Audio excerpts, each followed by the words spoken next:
മന്ത്രിമാരെ നിശ്ചയിക്കുന്നതിനായി ലീഗ് നേതൃത്വം ഇന്ന് വീണ്ടും യോഗം ചേരും. മുഖ്യമന്ത്രി പ്രഖ്യാപനത്തിന് ശേഷമായിരിക്കും യോഗം ചേരുക.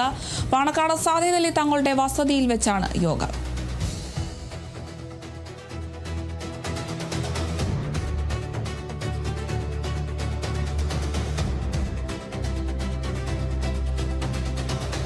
മുഖ്യമന്ത്രി പ്രഖ്യാപനത്തിൽ തന്നെ കണ്ണും നട്ടിരിക്കുകയാണ് മുസ്ലിം ലീഗും. മന്ത്രിമാരെ നിശ്ചയിക്കുന്നതിനായി ലീഗ് നേതൃത്വം ഇന്ന് വീണ്ടും യോഗം ചേരുകയാണ്.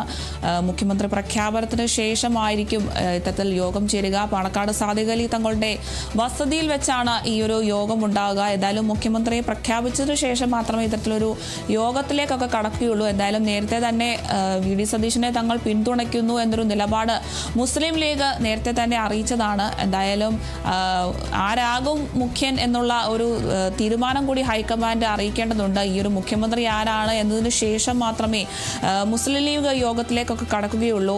ഒരുപക്ഷെ KCA ആണ് പിന്തുണയ്ക്കുന്നത് എങ്കിൽ എന്ത് രീതിയിലുള്ള നടപടി സ്വീകരിക്കണം എന്നുള്ള കാര്യത്തിലും ഇന്നലെ മുസ്ലിം ലീഗ് യോഗം ചേർന്നിരുന്നു. എന്തായാലും ആരാണ് മുഖ്യൻ എന്നത് ഉറപ്പാക്കിയതിനു ശേഷം മാത്രമേ ഇനി അടുത്ത നടപടികളിലൊക്കെ മുസ്ലിം ലീഗ് കടക്കുകയുള്ളൂ. എന്തായാലും വി.ഡി. സതീശനെയാണ് ജനങ്ങൾ പിന്തുണയ്ക്കുന്നത്. എന്തുകൊണ്ട് തന്നെ മുസ്ലിം ലീഗും വി.ഡി. സതീശനെ തന്നെയാണ് പിന്തുണയ്ക്കുന്നത് എന്നൊരു നിലപാടിൽ ഉറച്ചു നിൽക്കുന്ന ഒരു നിലപാട് തന്നെ മുസ്ലിം ലീഗിന്റെ ഭാഗത്തു നിന്നും ഉണ്ടായിട്ടുണ്ടായിരുന്നു.